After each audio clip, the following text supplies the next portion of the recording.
Lab 11, Introduction Talk Part 2, the second half of the lab, in which we're looking at parallel LC circuits. Now, a parallel LC circuit can be analysed in the same way that we analyse any other parallel combination. That is, we take the total impedance to be the product of the two impedances divided by the sum of the two impedances. And when one of the impedances is an inductor and the other impedance is a capacitor, then we end up with this, and we do our usual trick of getting rid of the fractions in the numerator and denominator by multiplying up by, in this case, j omega c, and that would give us j omega L over 1 plus j omega squared LC, which is equal to j omega L over 1 minus omega squared LC.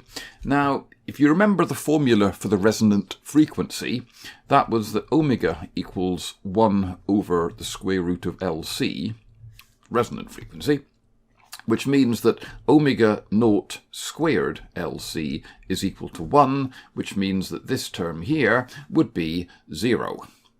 In other words, this total impedance of this parallel LC network becomes infinite at the resonant frequency. It's the exact opposite of a series LC circuit in which the total impedance becomes 0 at the resonant frequency. Here it becomes infinite. Now, I need to take a bit of a sidestep here into a simple form of radio transmission called AM, or amplitude modulation. And the idea here is that if you're sending digital information, then you send a burst of radio frequency signal to represent perhaps a 1, and then nothing at all to represent a 0. Now, if there's a large amount of signal at point C, then when this voltage at C goes positive, the diode here will start to conduct and the capacitor C3 will charge up. When voltage at C goes negative, the diode will prevent the capacitor discharging back through R4 and R6. So the capacitor will eventually get charged up to around the maximum voltage that C gets to. When there's no signal coming in to C at all, the capacitor C3 discharges down through R5 to ground. So we get something like, if C, the voltage at C is doing this,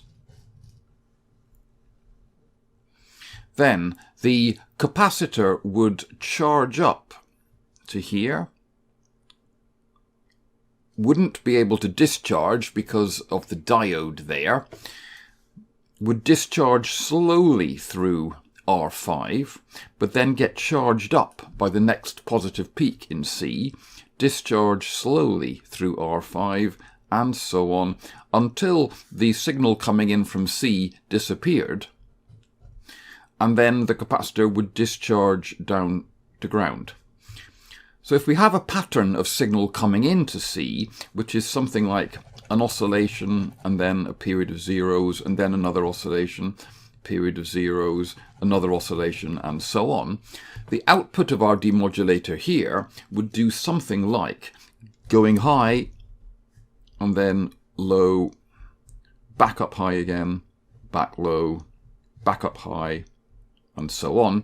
And we've effectively got now a signal which just goes high for a logic 1 and low for a logic 0.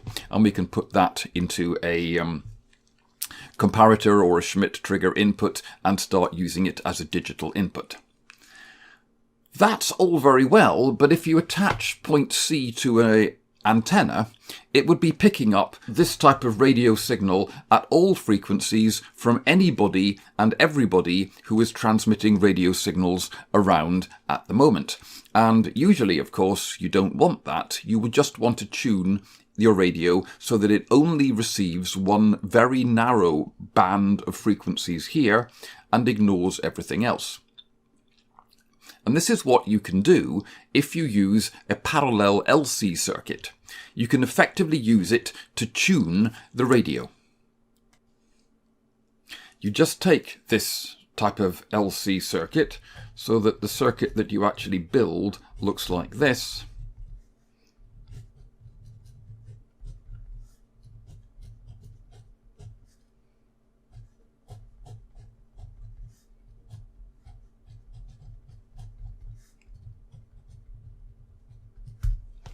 And then any frequency that's too high, much higher than the resonant frequency of this LC combination here, effectively gets shorted down to ground through this capacitor.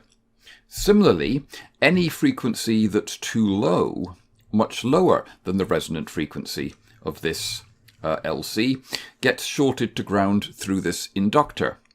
It's only those frequencies close to the resonant frequency for which the inductor and the capacitor pair effectively give you an infinite impedance to ground that the circuit just looks like the original circuit, and all of our signal gets through the diode and charges up this capacitor. So it picks out just one oscillating frequency of all of the signals that arrive from your antenna. If you build this correctly, then there is an audio file on the website which has several frequencies in it. But if you build this tuning circuit right, this circuit will pick out just one frequency and allow you to receive and demodulate the hidden signal inside that audio file. You can see this idea working on the simulator as well. At the moment, we've got a very small output across our filter circuit here because we're a long way from the resonant frequency. But if I get the frequency higher, the output starts to increase.